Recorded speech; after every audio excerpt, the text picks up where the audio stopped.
Doon daw sa umpisa ng gera, doon daw sila nagtatak. Ang gera ay nag-umpisa 1914. Nagtatak kayo 1913. Yung 144,000 ang natatakan ang Diyos ang nagtatak. Ang distinguishing mark noon, hindi mga sinungaling yon. Ikaw na magbigay ng pakahulugan.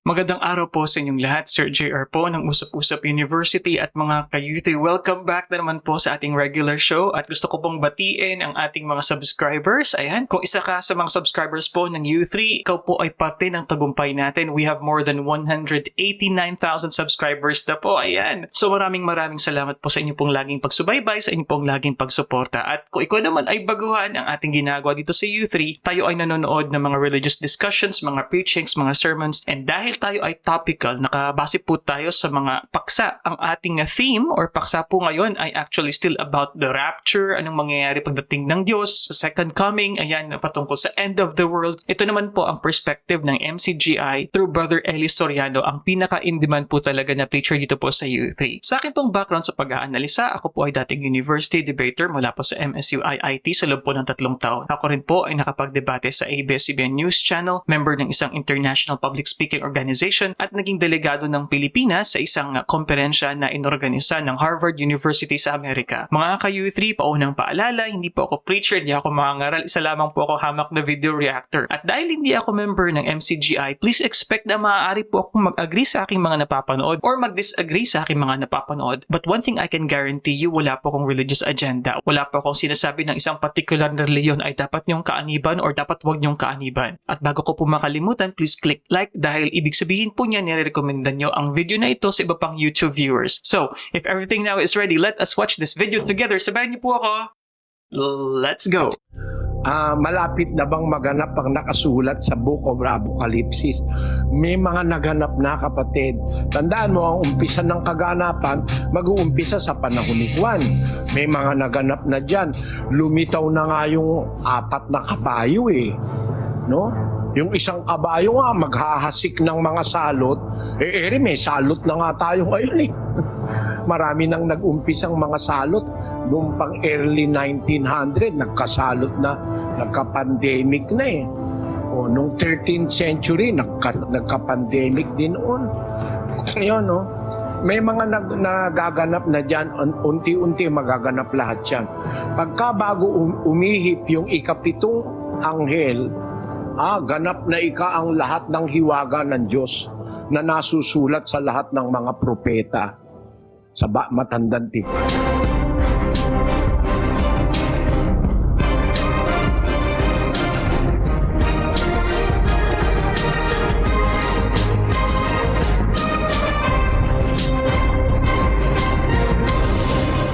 Kapatid na Michael, magandang gabi po sa inyo.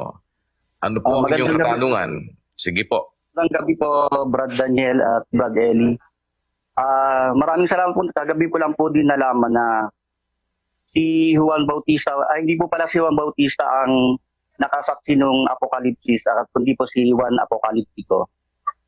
Sa tagal po kasi ng pagbabasa ko nung akala po namin talaga si Juan Bautista yon.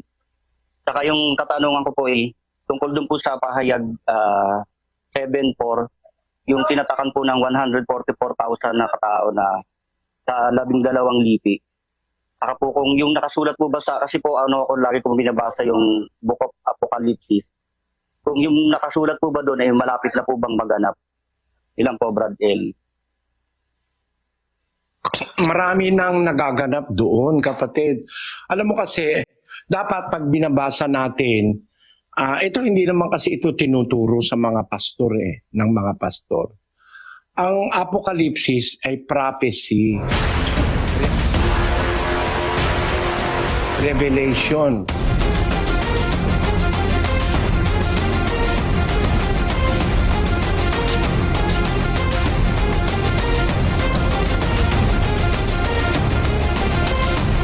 May mga montage pala dito, ini-insert na mga videos sa source video.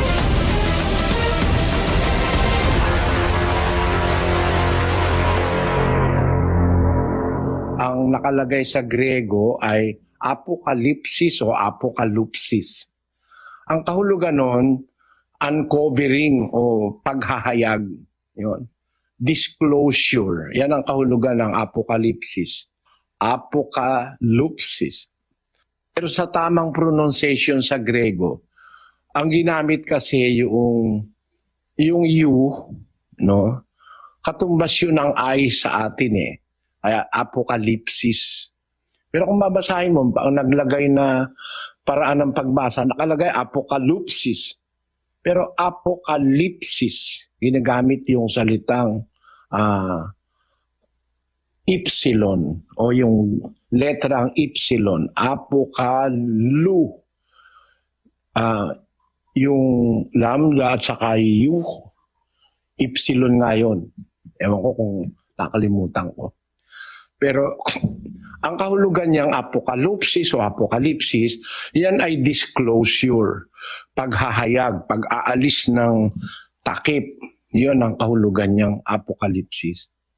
Ngayon, ang dapat naintindihan mo, ang umpisa ng apokalipsis ay pagkatapos ni Juan. Ipinasulat kay Juan ang libro ng Apokalipsis. Ang kanyang isusulat na sinabi ng Diyos ay yung mga bagay na nararapat mangyari madali sa darating. 1:1 at 11 ng Apokalipsis, kapatid na Daniel. Ang apokalipsis ni Jesucristo na ibinigay ng Diyos sa Kanya upang ipahayag sa Kanyang mga alipin sa makatwid ay ang mga bagay na nararapat mangyaring madali at Kanyang ipinadala at ipinaalam sa pamamagitan ng Kanyang anghel sa Kanyang alipin na si Juan. Ang Apokalipsis, ang laman niya, mga bagay na dapat mangyari. Ibig sabihin, future events ito na ibinigay kay Juan. Kaya hindi ka babalik dito, no? Mag-uumpisa ang mga bagay na itong maganap pagka naisulat na ni Juan. Tandaan mo kapatid, ano? Mga bagay na marapat mangyari madali. From John papunta sa future. Yun ang daladala ng libro ng Apokalipsis.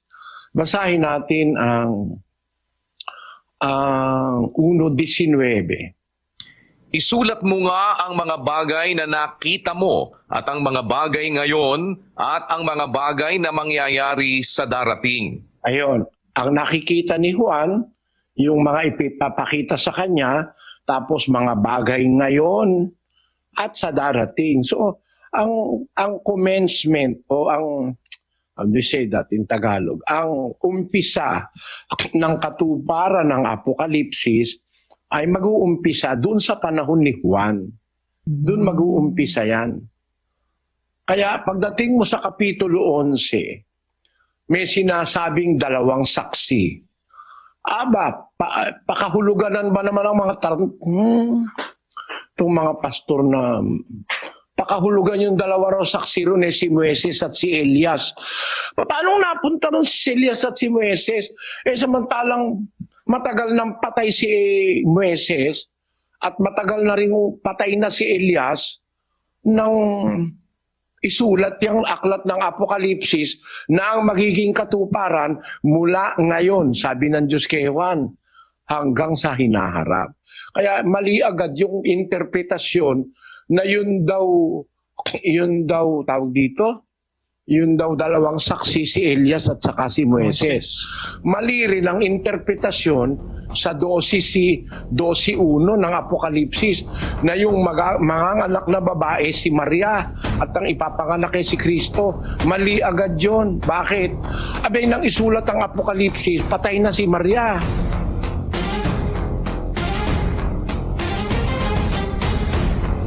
At naipanganak na ang Panginoong Jesus. So hindi yan yung babae, si Maria, at ang ipapanganak na inagaw sa langit si Jesus. Mali agad na pa-interpretasyon ng Katoliko yan.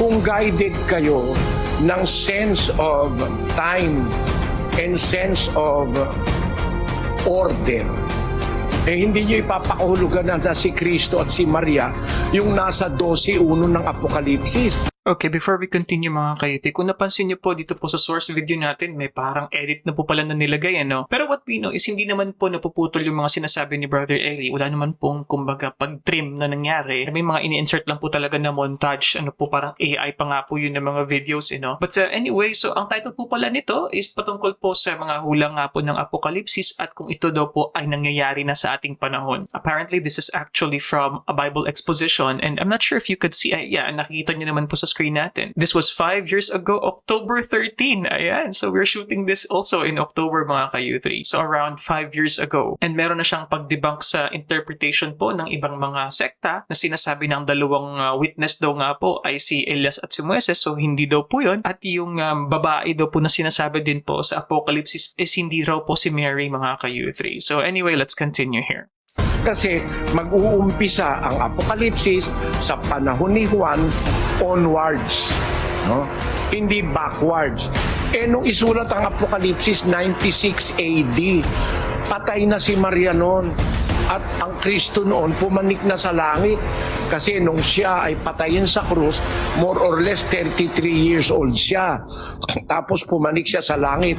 96 AD na yan, nakaraan na ang mahigit na 60 taon mula sa pagpanik sa langit ni Kristo. 60 taon na nakaraan. Paano mo ngayon sasagot? 60 ba o 30 kapatid na ganyan? 60 po.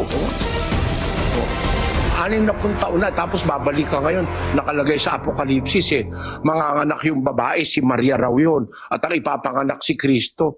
Mali, kasi hula nga yan nang mangyayari sa hinaharap.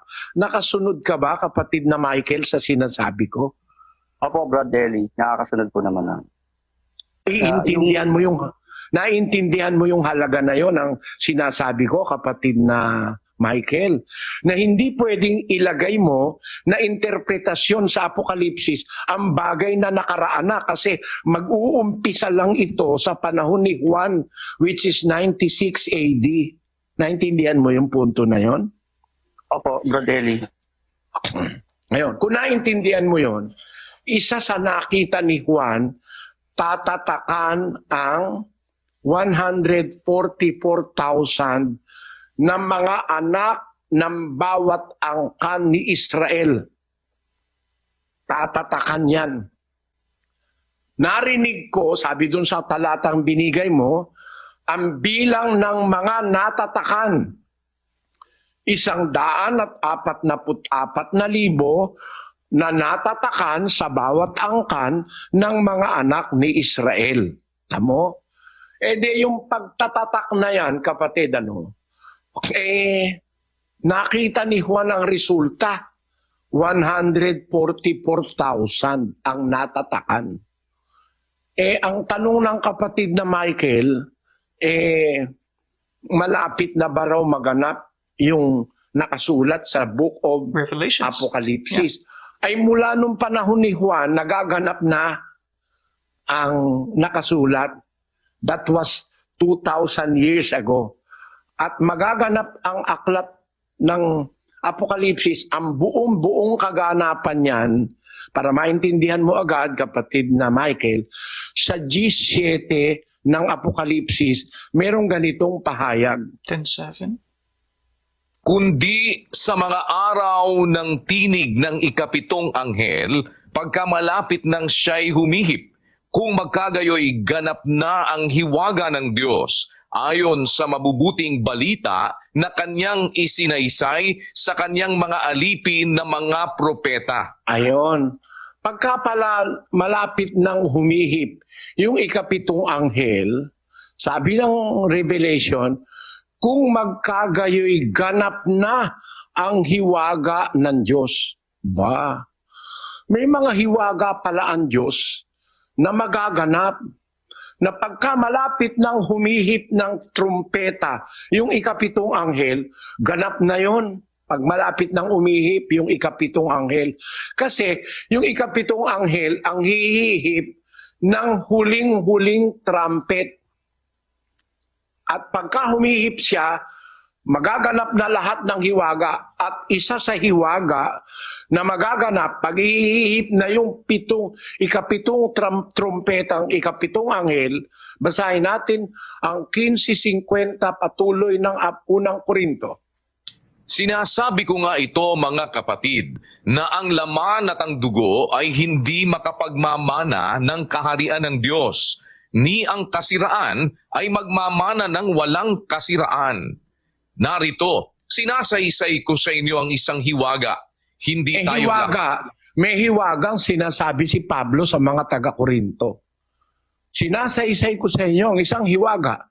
Ang nabasa natin sa G7, pagka hihihip na yung ikapitong anghel, ganap na ang lahat ng hiwaga ng Diyos. Meron tayo nakita rito isang hiwaga. Siguro, kung mag-iisip ka, ito isa sa mga hiwaga na magaganap pagka umihip na yung ikapitong anghel. Ulitin natin ngayon, kapatid na Daniel, yung unang Korinto. Narito, sinasaysay ko sa inyo ang isang hiwaga. Hindi tayong lahat ay mga tutulog, ngunit tayong lahat ay babaguhin. Sa isang sandali, sa isang kisap mata, sa huling pagtunog ng pakakak, sapagkat tutunog ang pakakak at ang mga patay ay mga bubuhay na mag-uli na walang kasiraan at tayo ay babaguhin. Ayun, isa sa hiwaga palang magaganap na pinagpauna na sa Apokalipsis na pagka hihihip na yung ikapitong anghel, nakahuli-hulihang hihihip, ganap na ang mga hiwaga ng Diyos. Isa pala ron yung sinasabi ni Pablo Hindi matutulog. na hindi lahat ng maliligtas matutulog o mamamatay. Pero lahat ng maliligtas babaguhin. Sinasaysay ko sa inyo ang isang hiwaga. Hindi tayong lahat matutulog, hindi tayong lahat mamamatay. Sabi niya sa mga maliligtas, ngunit tayong lahat babaguhin. Kailan daw yung pagbabago? Sa isang sandali, sa isang kisap mata, sa huling pagtunog ng pakakak. May ideya tayo ngayon. Isa sa mga hula sa Apokalipsis, yung pagtunog ng huling pakakak. Kasama yon. At pagka malapit ng humihip yung ikapitong anghel, sabi ng Biblia, kung magkagayoy ganap na ang hiwaga ng Diyos. Narinig mo na ba ito sa Baptist, kapatid na Rodel? Kapatid na Josel, narinig mo na ba itong aral na ito sa Katoliko? Eli, never po. 10 taon po ako nagsakristan, hindi nga po natatouch yung mga ganyan. Wala po yan sa Katoliko, Brad Eli. Pero ngayon may naintindihan ka, Brad Josel? Opo naman, napakalalim po nito. Pati nga po itong pag-ihip ng huling pagtunog ng pakakak. Meron po palang napakahalagang bagay dyan. Yun na po pala yung sa pagbabago na mangyayari. At napakaganda po na sinasabi niyo tungkol sa Apokalipsis, Brad Eli. Kasi dyan po, ligaw ang marami talaga. Pinakita niyo po ang commencement ng ang pagtupad nito hanggang sa kabuuan ng pagkaganap nito. Hanggang sa huling pakakak na po ito . Hanggang sa dulo na pagtunog ng pakakak noong ikapitong anghel. Pero nagsimula pa po pala ang mga katuparan ng nilalaman ng Apokalipsis sa panahon ni Juan, which is 96 AD, nung magsusulat po siya. Pero hindi tayo pwedeng maglagay ng katuparan. Sinasabi ng iba, napakahulugan, kagaya si Moises daw, at si Moises at si Elias. Tama ba? Elias, yung katuparan doon sa dalawang saksi, hindi po pwedeng pabalik . Dapat mula sa panahon ni Moises o panahon ni Juan sa kanyang Apokalipsis hanggang sa katapusan na po ng lahat, hanggang sa huling pagtunog na nga po ng pakakak, yun po ang mga nilalaman ng Apokalipsis, Brad Eli. Kaya ang ganda po nung maintindihan ganito pong aklat ito. Sensitive ito sa mga ganitong mga bagay, lalo na. Kasi pagka hindi, talaga pong ligaw, Brad Eli. Ikaw, Brad Rodel, narinig mo ba yung ganyang guide ng paliwanag sa Apokalipsis? Hindi po, kapatid na Eli, lalo na po sa pinanggalingan kong Baptist. Hindi nga po namin pinag-uusapan ng Apokalipsis . Pero napakaganda po nitong binuksan na ito, kapatid na Eli, na yung magaganap sa Apokalipsis, mag-uumpisang maganap yon pagkatapos pong ipakita kay Juan yun at maisulat. Tapos papunta sa hinaharap, na ang dulo nga po, yung pagtunog ng ikapitong pakakak, kapatid na Eli. Coinciding na ang isang pangyayari naman doon yung pong pagkabuhay na maguli ng mga patay, tapos pagbabago sa mga binuhay na maguli, kapatid na Eli. Yung pala po yun, umpisa sa panahon ni Juan hanggang diyan sa pagtunog ng ikapitong, ng huling tunog ng pakakak, kapatid na Eli. Kaya mali pong ipakahulugan mo ngayon. Sabi, natawa nga po ko kanina, ipapakahulugan mong si Maria at saka si Kristo yung Jesus. nasa Apokalipsis. Napakamali nun dahil tapos nang mangyari yun eh. Itong sinasabi kay Juan po, mga future events po ito, kapatid na Eli. Kaya dyan po, napakalaking organisasyon ng Katoliko at ng lahat ng naniwalang ganyan. Mali po, kapatid na Eli. Hindi naiintindihan ng Doon pa lang sa sinasabi sa guide. Apokalipsis. Doon pa lang sa guide, malalaman mo nang mali ang pakahulugan nila eh. Ngayon, ang tanong ng kapatid na Michael, yung 144,000. Alam mo ba kung kailan naganap yun, kapatid? Yung 144,000. Babasahin ko sa iyo ang 14:1 ng Apokalipsis, kapatid na Daniel. At tumingin ako at narito ang kordero ay nakatayo sa bundok ng Sion. At ang kasama niya ay 144,000 may pangalan niya at pangalan ng kanyang ama na nasusulat sa kani-kanyang noo. Yan palang 144,000. Yan pala, nakasama ng kordero yan eh. No? At ang kanilang tatak, meron silang tatak ng pangalan ng ama at saka ng anak nakasulat sa kanilang noo. Aba, ibig sabihin nito, itong mga natatakang ito na 144,000, ito pala, ang paniniwala nito, mag-ama. Ang kanilang nasa katatak sa noo, pangalan ng ama, pangalan ng anak. Hindi oneness ito. Nakakaintindi ka, kapatid na Rodel. Hindi oneness ito, no? Opo, kapatid na Eli, kasi nakatatak sa kanya pangalan ng ama at pangalan ng anak. Kasi sa oneness po, iisa lang ang pangalan po nung tatlo eh. Jesus lahat eh. Dapat isang pangalan lang eh. Lagi po noon ang ating pong napapanood ay si Brother Eli yung nagdi-discuss, pero dito parang minsan pinapasa niya, parang kumbaga tinatanong niya yung kanyang mga kasama po, yung mga host, no? For example, here katulong ng pangangasiwa na si Brad Rodel, tapos nandun din po si Brad Josel, mga ka-U3. But going back, so hindi ko na mention yung kanilang na-review, I think maliwanag naman po. Pero may mga katanungan lang po ako, especially po doon sa sinabi po kanina na isa sa mga hiwaga is mystery, ano po. So hindi daw po matutulog ang iba pong mga Kristiyano, which means na hindi po mamamatay, ano? May sinabi po doon na babaguhin. Sa mga nakakaalam po ng sagot, please comment below ano pong ibig sabihin ng babaguhin. Anong uri ng pagbabago? What does it mean from the human form into the spiritual form? Ganun po bang ibig sabihin noon? From physical to heavenly? Ganun po ba, mga ka-U3? So please comment below, and syempre napaka-technical po ng mga diskusyon na sinasabi dito ni Brother Eli. Na may mention yung 144,000 dun nga sa 14:1 ng Revelation, mga ka-U3. Ito po ba yung mga martir, mga puro ng mga Kristiyano? Ito yung number na ito? Ito yung exact number ng mga souls nila? And gusto ko lang po i-highlight sa na-mention ni Brother Eli that this is already happening. Ito pong mga nakasulat po sa Revelation. And I'm expecting sa discussion pa po ni Brother Eli, ano yung kanyang mako-cover dito sa discussion on Apocalypse? I'm thinking yung final reign, yung pag-ascent ng mga believers, yung pagkatalo ng evil, and restoration into a new world. So yan po yung kasi maalala ko sa mga past na mga concept na na-cover natin sa ibang mga video reaction. Although, one more thing, I'm not so sure if ma-mention dito ni Brother Eli, yung konsepto po ng City of God. What I understand is after na mag-destroy yung earth, yung physical na earth, is there will be a City of God concept. So please comment below, mga ka-U3. Hindi po ako maalam sa mga bagay na ito. So hopefully, we could understand more and we will be informed more about this. Kaya kawawa naman itong mga napaniwala ng oneness na si Kristo raw ang Ama, si Kristo pa rin ang Anak, si Kristo pa rin ang Espiritu Santo. Isang paniniwalang ligaw na ligaw sa Biblia.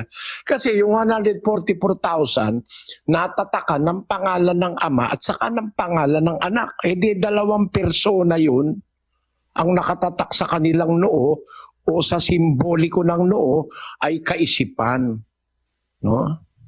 Ngayon, iwan muna natin yan. Binibigyan ko lang ng patikin yung ating mga tagapakinig. Itong 144,000, ito ang hirap pagka-apokalipsis eh. Kailangan mong gumastos ng oras eh. Baka naman sabihin ni kapatid na Michael, kinanggihan ko na nga si kapatid na yung una, si kapatid na Jay. Ito, nasubo naman ako rito sa kapatid na Michael. Basahin natin kung ano pa ang impormasyon dito sa 144,000. Sa versikulo 2, kapatid na Daniel. At narinig ko ang isang tinig na mula sa langit na gaya ng lagaslas ng maraming tubig at gaya ng ugong ng malakas na kulog. At ang tinig na aking narinig ay gaya ng sa mga manunugtog ng alpa na tumutugtog ng kanilang mga alpa. At sila'y nangag-aawitan na wari isang bagong awit sa harapan ng luklukan at sa harap ng 4 na nilalang na buhay at ng matatanda. At sino man ay hindi maaaring matuto ng awit kundi ang 144,000 lamang. Sa makatwid ay siyang mga binili mula sa lupa. Ayon. Ito palang 144,000. Ito pala, Brad Daniel, ito pala, may awit sila na sila lang ang pwedeng umawit.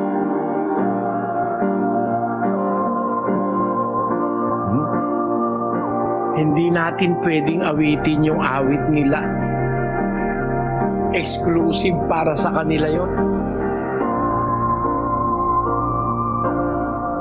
Dapat i-consider yan. Tapos, sa versikulo 4, ang mga ito'y ang hindi nangahawa sa mga babae, sapagkat sila'y mga malilinis, at ang mga ito'y ang... yan sa punto na yan, naligaw na naman yung nagpakahulugan. Ito pala, puro lalaki pala ito. Biro mo, 144,000, walang nasalit na babae kahit isa sa pakahulugan nitong mga pastor ngayon. Kasi ang nakasulat, ang mga ito hindi nangahawa sa mga babae, sapagkat sila'y mga malinis. Ang mga ito nagsisunod sa kordero saan man siya pumaroon. Ang mga ito'y ang binili sa gitna ng mga tao na maging mga pangunahing bunga sa Diyos at sa kordero. Kaya itong katuparan nito, hindi ito Israelita sa panahon ni Moises. No? Itong 144,000, mga Israelita ito, mga angkan ni Israel, pero hindi sa panahong nagdaan. Kasi nga ang Apokalipsis ay magaganap yan mula kay Juan onwards. So ang pagkakatatak nitong mga ito nangyayari o mangyayari mula kay Juan papunta sa hinaharap. Itong mga 144,000 na ito, hindi ito nahawa sa mga babae. Ibig ba sabihin, puro lalaki ito na naligtas? Hindi ganon. May babae rito. Pero silang lahat, yung 144,000, hindi sila nahawa sa mga babae kasi nagsisunod sila kay Kristo. Sino ba yung mga babae na hindi sila nahawahan nitong mga babaeng ito? Basahin natin ang 17 ng Apokalipsis, versikulo 1 hanggang 5. Basahin natin.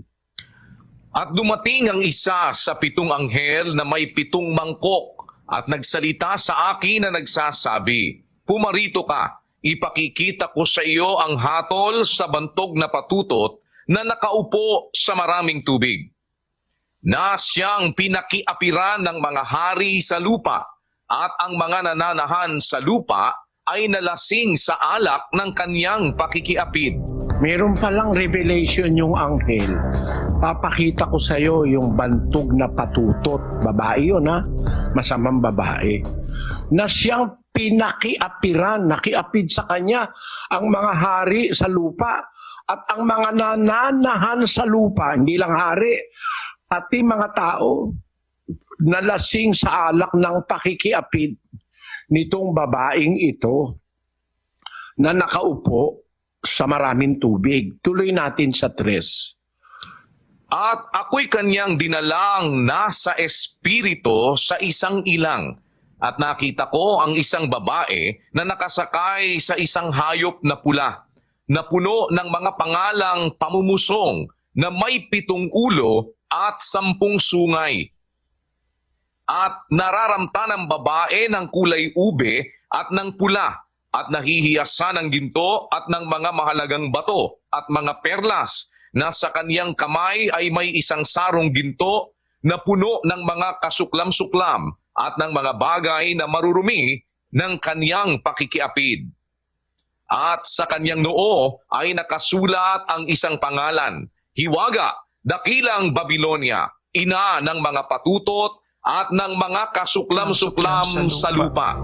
Aba, ito palang babaeng ito na ang tawag ay patutot. Abay, meron para rin itong mga kasama pang ibang babae. Bakit? Siya yung ina ng mga patutot at mga kasuklam-suklam sa lupa. Hindi pala nag-iisa ito sa nakitang pangit na inikwan. Isang babaeng patutot, nanganak ng maraming patutot. Na diyan sa kanila nakikiapid ang mga hari at ang mga nananahan sa lupa. Yung mga babaeng patutot na yan. Isang nag-umpisa sa isa, dumami, mga babaeng patutot. Itong babaeng ito, kapatid, sa interpretasyon ng Apokalipsis, hindi ito literal na babae. Basahin natin ang 17:15 muna bago 18. At sinabi niya sa akin, ang tubig na iyong nakita na kinauupuan ng patutot ay mga bayan at mga karamihan at mga bansa at mga wika. Yung palang tubig, kung saan nakaupo yung patutot na yun, ano pala yan, kapatid na Michael? Mga bansa, wika, bayan, mga karamihan.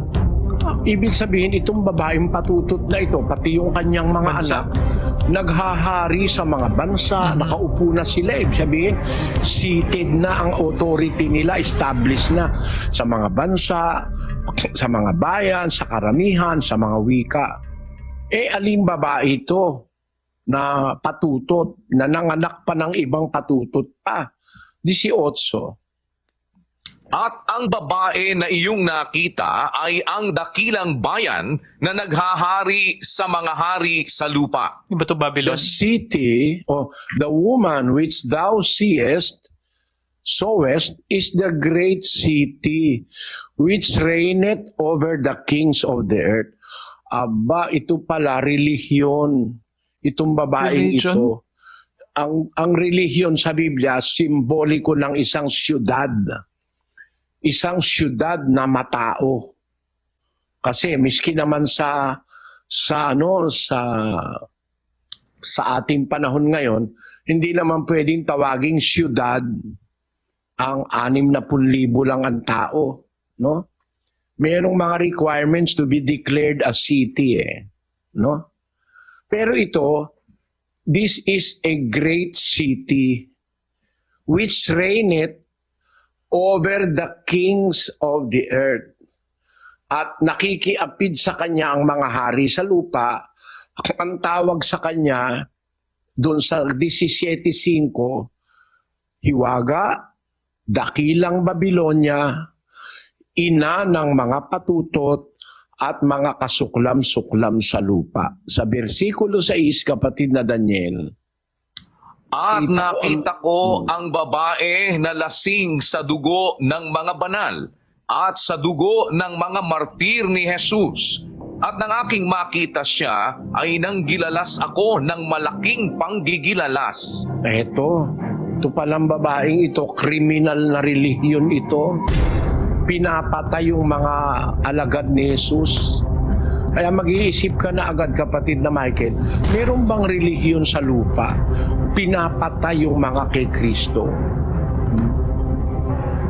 Ako alam ko meron Marami. Kalaban ng mga Kristiyano itong relihiyong ito. First of all, yung patutot po dito is prostitute, ano po, para po sa mga hindi nakakaintindi. So the great prostitute here, it was likened to Babylon, di ba po? And Brother Eli is saying here that this is actually a religion. Only one religion, mga ka-U3? Does it not stand for many different kinds of religions that turn people away from God? So, isang religion talaga, mga ka-U3? That's interesting. Although, if you also notice, so dito na po kasi talaga no? Ito na yung mga meat sa mga malalalim na mga pag-Bible study, mga ka-U3, dahil dyan ang nagkakaiba-iba. Ayan yung na-mention natin the last time. Hermeneutics. Ayan yung interpretation po natin ng mga biblical text. Lalong-lalo na po sa mga ganito po katalinghaga ng mga pananalita po ng Biblia, mga ka-U3. Pero I appreciate kasi usually sa ginagawa ni Brother Eli, yung mga itanong mo kay Soriano episodes ay maiksi lamang.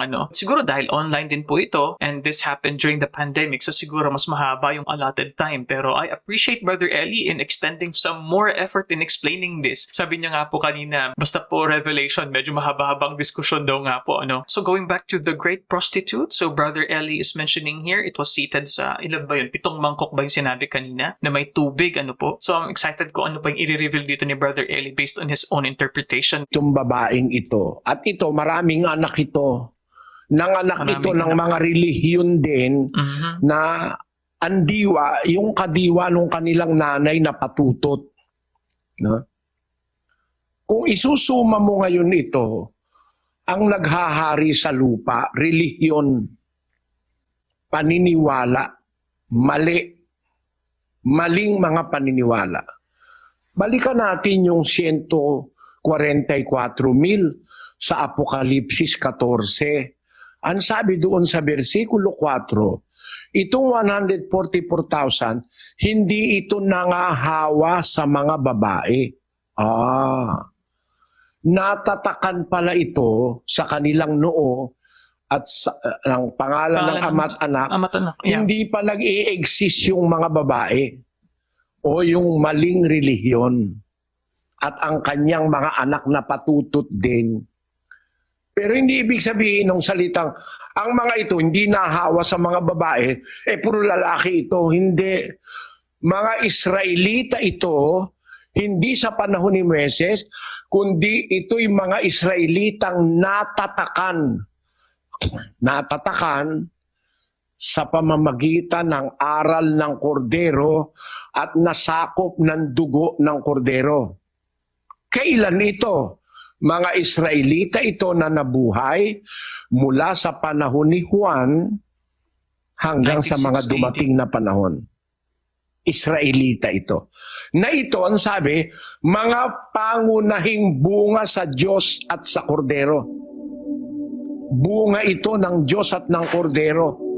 Sa pangangaral ng Kordero na si Kristo, naging bunga itong 144,000. Na natataka na sila bago naglitawan yung mga babae o mga maling relihiyon sa lupa na pinakiapiran ng buong sanlibutan at ng mga hari.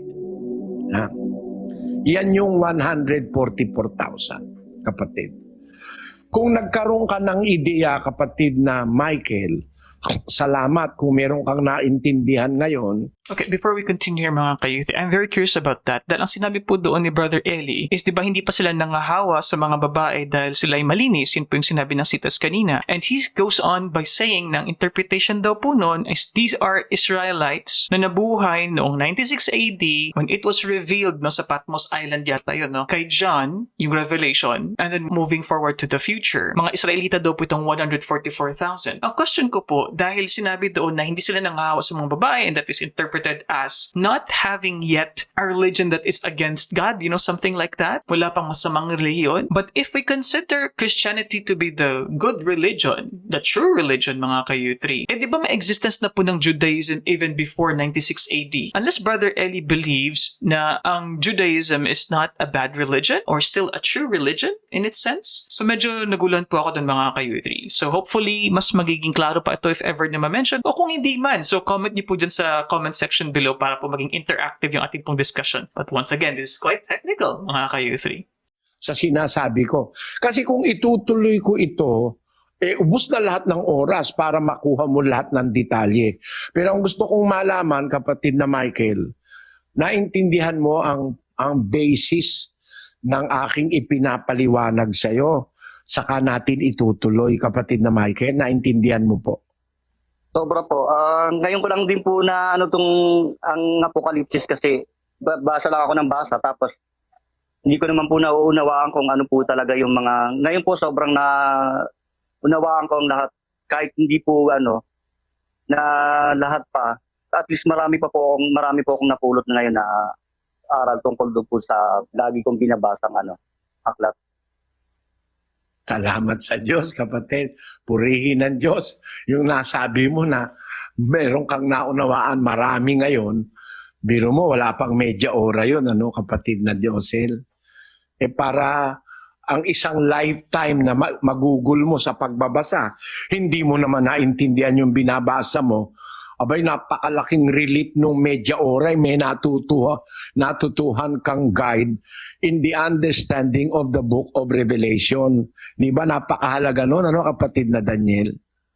Opo, kapatid na Eli, kasi yung pong pangunahing pinakamahalaga sa pagbabasa, yung naintindihan mo yung binabasa mo. Ito pong binibigay nyo sa amin, kapatid na Eli, ay pinaka-guide para mas maintindihan yung mga susunod mo pang babasahin. Pagka ipinaliwanag na sa'yo, mas madali mo na pong maliliwanagan.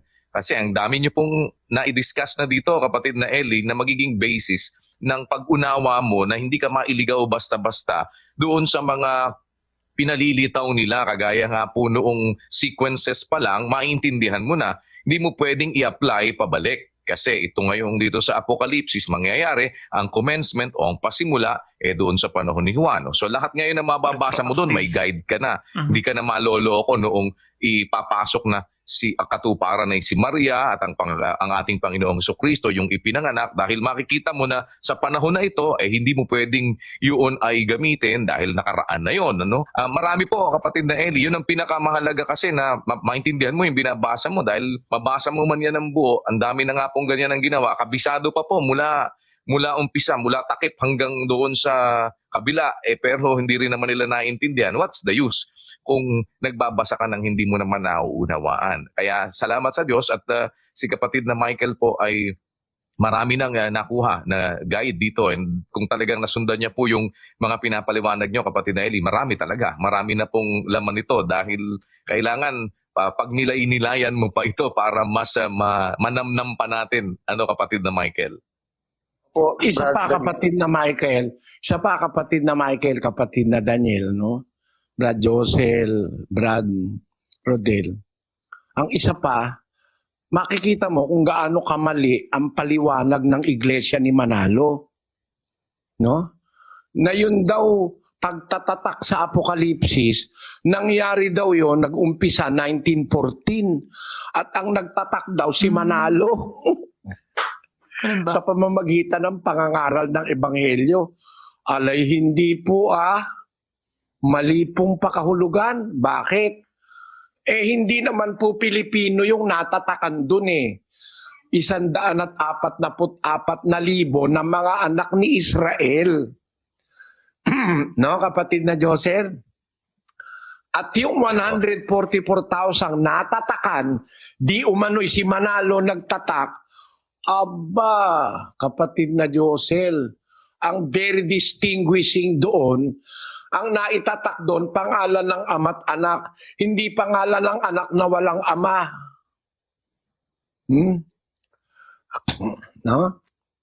At ang isa pang bagay doon na dapat mong maintindihan, kapatid na Michael, ang nagtatak diyan ay ang Diyos. Ang Diyos ang nagtatatak, hindi si Manalo kahit na sino pa. Basahin natin sa Apokalipsis, sa Korinto. Hindi si Manalo nagtatatak Masamang interpretasyon yan Sa 1:21 ng ikalawang Korinto hanggang 22. Ngayon, siya na ang nagpapatibay sa amin na kasama ninyo kay Kristo. At nagpahid sa atin ay ang Diyos, na siyang nagtatak naman sa atin at nagbigay ng patotoo ng Espiritu sa ating mga puso. Sino daw nagtatatak, kapatid na Daniel? Diyos po, kapatid na Eli. Ang Diyos ang nagtatatak eh. Paano nangyari si Manalo nagtatak? Ano itinatak mo? Maling interpretasyon. Ang nagtatatak ang Diyos. Pagkatapos isa pa, sila natatakan sila, pangunahing bunga sila ng kordero. Aba, ibig sabihin, bago tayo nabuhay, bago nangaral si Manalo, natatakan na mga ito. No? Pangunahing bunga na nga ng kordero ito eh. Ulitin natin ang 14:4. Sila pa yung 12, from 12 tribes, no? Ang Of mga Israel. ito, pagkat sila'y mga malilinis, at ang mga ito'y ang nagsisisunod sa kordero, saan man siya pumaroon. Ang mga ito'y ang binili sa gitna ng mga tao, na maging mga pangunahing bunga sa Diyos at sa kordero. 5. At sa kani-kaniyang bibig ay walang nasumpungang kasinungalingan. Sila'y mga walang dungis. Ito palang 144,000 na to. Hindi mga sinungaling ito. Pakinggan natin si Manalo. Mga kapatid, sinungaling. Hindi pwedeng manindigan. Kung ang isang manggagawa kakampi sa katiwalian, hindi pwedeng manindigan. Kung ang isang manggagawa siya pang nagtuturo ng katiwalian, lalong masamang manggagawa ito. Wala ng sariling paninindigan, ay siya pang kasangkapan ng Diablo. Sino ho yung ganyang manggagawa? Maraming manggagawa natin, halos lahat. Ganyan. Hindi ho ba naman isang napakarahas na pagpaparatang yan? Hindi. Kaya ako nalalaman, sapagkat ang mga ulat na dumarating sa amin, hindi totoo. Bakit hindi naging totoo? Hindi sapagkat ang kapatid ang nagkamali, kundi ang mga manggagawa ang siyang bumabago ng ulat para ilihis ang paniniwala ng pangangasiwa. Kaya ho bang mga tagapamahala Ang mga nalalaman niya? manggagawa natin, sabi ni Manalo, halos lahat sinungaling. Teka muna, kung ang natatakan sa inyo, si Manalo nagtatak. Yung 144,000 ang natatakan ang Diyos ang nagtatak. Ang distinguishing mark Walang noon, dungis. hindi mga sinungaling yon. Ikaw na magbigay ng pakahulugan, Brad Josel. Opo, Bradley. Kaya nga po, palpak ang claim ni Manalo. Kasi dapat, kung sa Diyos talaga yung natatakan at ang Diyos po talaga kasi ang nagtatatak, hindi po mga sinungaling yan. Ito po mga alipores ni Manalo na siya po ang may tatak at nagtatak. Ayan. Ang tatak nila mga sinungaling po Bradley. Hindi pwedeng tanggapin na sa Diyos po itong mga ganito. Palibasa impostor lang. Nagkiklaim ng hindi naman kanya. Pangunahing bunga ng Diyos at ng kordero. Angkinin mong ikaw ang nagtatak. Paano nangyari yun? Yung 144,000 ang tinatakan ng anghel sa sikatan ng araw, nakalagay, magtatata kami sa noo ng mga taong sabi dun sa 7:1 hanggang 4 Kaso ang binabasa nila 7:1 lang hanggang 3. Hindi nila tinutuloy sa 4. Mahahalata kasi pag tinuloy nila sa 4 na yung natatakan mga Israelita, hindi Pilipino. Basahin natin yung paborito nila ito Kasi kaya nila ito paborito. Yung sa punto na yung anghel na umaakyat sa sikatan ng araw. Ang sikatan daw ng araw, Pilipinas. Mali na naman. Hindi naman sikatan ng araw ang Pilipinas Ang Pilipinas, nasa sikatan ng araw, nasa east. Pero hindi sa kanya mismo unang sumisikat ang araw. Ayun, para paniwalaan mo ngayon, ipakita mo sa tao na ang sikatan ng araw ay ang Pilipinas. Kaya si Manalo galing sa Pilipinas, maling interpretasyon niya ng Apokalipsis. Kasi ang Apokalipsis, sabi dun sa 7:1 na pinuputol nila sa 3, ituloy mo lang sa 4, hindi ka na maliligaw 7:1 hanggang 4. At pagkatapos nito ay nakita ko ang 4 na anghel na nakatayo sa 4 na sulok ng lupa na pinipigil ang 4 na hangin ng lupa upang huwag humihip ang hangin sa lupa o sa dagat man o sa anumang punong kahoy. At nakita ko ang ibang anghel na umaakyat mula sa sikatan ng araw nataglay ang tatak ng Diyos na buhay. At siya'y sumigaw ng tinig na malakas sa 4 na anghel na pinagkaloobang maipahamak ang lupa at ang dagat, na nagsasabi, huwag ninyong ipahamak ang lupa, kahit ang dagat, kahit ang mga punong kahoy, hanggang sa aming matatakan sa kanilang mga noo ang mga alipin ng ating Diyos.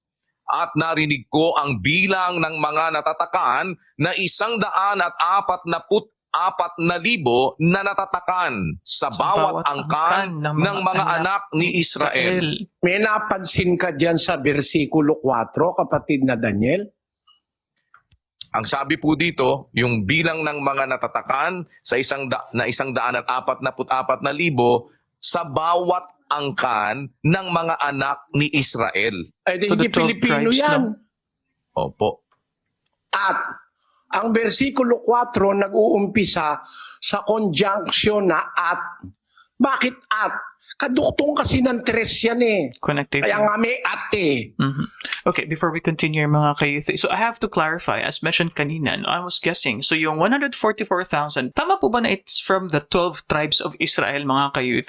Although gusto ko lang po i-mention, sa parte na ito ng ating source video, so Brother Eli is discussing at least his criticism on the interpretation ng Iglesia ni Cristo, with him saying na ang pagka-interpret daw po ni na Ginoong Manalo noong 1914, no, kay Felix Manalo nga po, ang founder ng INC, is na siya po mismo ang nagtatatak. I'm guessing yung ginagawang pagtatak ay para lamang sa mga manggagawa, mga ka-youthry, with a total of 144,000. Ganun po ba? So, sa atin po mga ka-youthry na members ng INC, please let us know about that mga ka-youthry. Because like what I said, honestly, ako po hindi po ako talaga maalam dito, and this is the challenging part talaga ng Biblia, I would have to say, kasi very figurative na po talaga dito, ay masyado ng symbolic, ano po. But Brother Eli is discussing here na hindi nga yan mga Pilipino, these are Israelites mga ka-youthry. Although what I remember kanina sa sinabi ni Brother Eli, yung pagtatak is seal, no? Seal. So ang seal, pagtatatak sa noo, ang pakahulugan daw po ng noo is kaisipan, di ba po? And if you remember, yung tatak ng pangalan is God and then Jesus Christ mga ka-youthry. Now I would like to know, bakit po kaya na 144,000 lang, no? Na mga Israelita pa? Hindi po ba pwede rito ang ibang mga Gentiles? What's the essence of these members of the 12 tribes of Israel? It seems to me na meron silang special place po sa heart ng Diyos. Ano po? Sa totoo lang mga ka-youth, medyo sumasakit na po ang aking ulo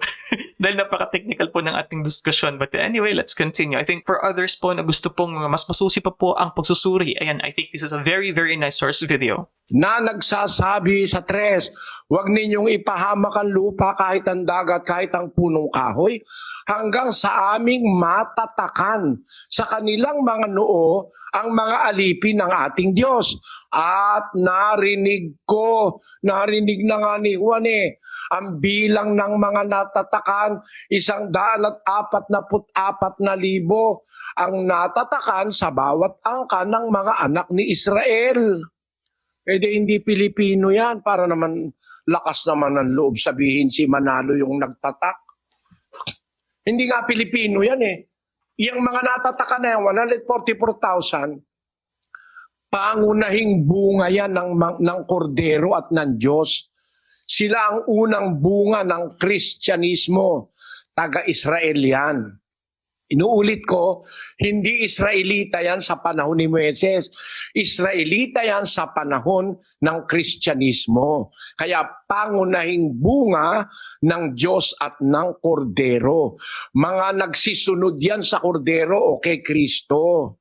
Naging bunga yan ng pangangaral ng mga apostol. Yang 144,000 na yan.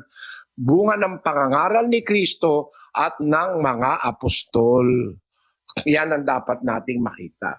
Kaya, dyan sa guide na yan ng Apokalipsis, hindi ka pwedeng maniwalang ito naganap kay Manalo. Eh kasi, 1914 ka lang nag-umpisang magtatak o 1913. Kaya lang, dinadaya nila yung mga tao eh. Nag-umpisa ikaw, Iglesia ni Cristo, 1914. Mali yan, 1913 pa lang nagtatatak na kayo. Nasa ebidensya ko yan na 1913 nagtatatak na kayo. Ito pa sa pasugo. Oh. Tapos ipinapakahulugan, doon daw sa umpisa ng gera, doon daw sila nagtatak. Ang gera ay nag-umpisa 1914. Nagtata kayo 1913. Di wala sa tiempo. Basahin natin ang pasugo, July 1989. Mababawi niyo pa ba ito? Mga iglesia ni Manalong Pastor, eto.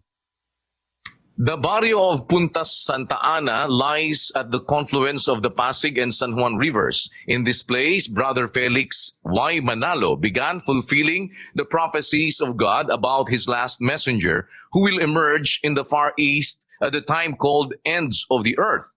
He first introduced the church to the workers of Atlantic Gulf and Pacific Company, or AG&P. The first fruits of his preaching were baptized at the Pasig River in late 1913. 1913. Meron nang nabautismo. Nagbautismo na kayo. Hindi pala nag-umpisang magtatak si Manalo ng 1914. Sabi nyo, ayon ika sa istorya, nag-umpisa ang Iglesia ni Cristo, kaalinsabay ika ng Gera Mundial 1918. Tignan nga natin, kailan ba officially 1914. nag-umpisa ang Gera Mundial noong 1914? July 1914, no? Yan ang umpisa ng Gera Mundial. Aba, halos halos isang taon pa nag-umpisa ng magtatak yung inyong sugo. Hindi talaga tama sa talagang pangyayaring aktual, no? At maraming punto na mali Alam mo kung bakit, kapatid na Josel? Bakit po, Brother Eli? Kasi hindi naman magkakagera hanggang matatakan muna sila, naggera na. Tapos na ang gera, tatak pa rin ang tatak itong mga ministro. Ang nakasulat huwag ipahamak ang lupa, ang dagat, ang punong kahoy, hanggang aming matatakan. Yung salitang hanggang aming matatakan, pag natapos na kami magtatak, saka na magegera. Nung mag-umpisa kayo, 1913, wala pang isang lang yon, isang dakot lang yung pinag-umpisa nyo. Abay, 1914 naggera na. Abay, kung naggera 1914, dapat tumigil na kayo ng pagtatatak. Ang claim nyo ngayon, doon kayo nagumpisang magtatak. Balintuna sa Biblia. Balintuna talaga. Di bale, pag-aaralan natin yan sa isang pagkakataon.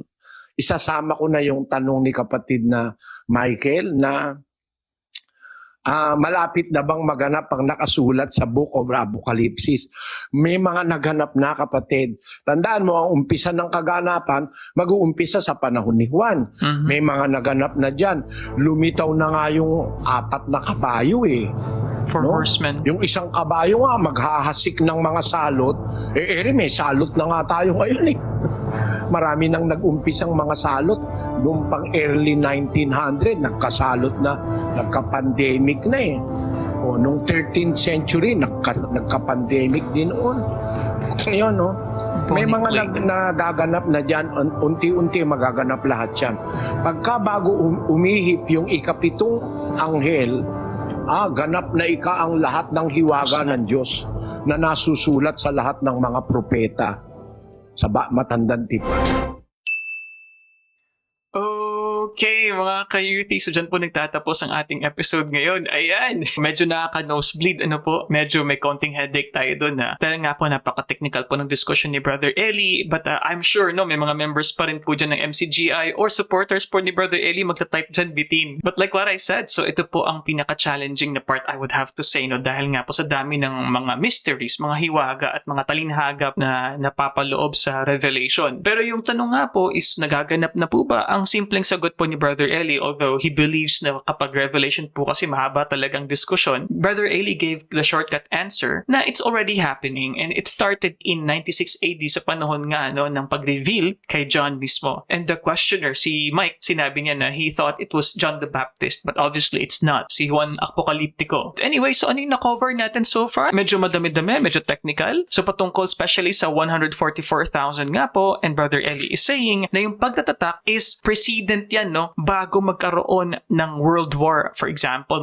isang matinding damage na nangyari, bago yan is kompleto na yung 144,000 and ito nga po ay nanggaling sa angkan ng Israel. At ito daw po ay mga bunga ng pangangaral ng mga apostol at ni Jesus Christ. This happened during Christian time, mga ka-U3. So Brother Eli is simply saying and debunking yung paniniwala ng mga iglesia ni Cristo na it was Felix Manalo ang naglagay ng mga seal, no, ang nagtatak. Brother Eli saying, no, it's actually God. Kung iglesia ni Cristo yan, bakit even after 1914, the First World War, nagtatatak pa rin kayo? So Brother Eli's answer here is a combination of his interpretation of the passages of Revelation and other, of course, na counter-reference ng katulad ng Corinthians na ginamit niya kanina. And the second part is a criticism, of course, on the perspective naman po ng iglesia ni Cristo. Mga ka-youth, hindi ko na po mauulit lahat po ng ating mga nasabi sa ating interjections, ating interruptions dahil I was watching it in real time. So please comment below, baka meron po akong na-miss na interpretation. Anong masasabi niyo? Is this also new information po sa inyo? Dahil sa akin po, very new at hindi po ito usual na dinidiscuss po ng mga pastor, for sure. So if you like this kind of episode, you can also watch that video over there, the playlist over here. At kung hindi ka pa subscribe, you can click subscribe here dahil marami kayong nanonood pero konti lang ang subscribers. And I'll see you guys next time. Peace! Bye-bye!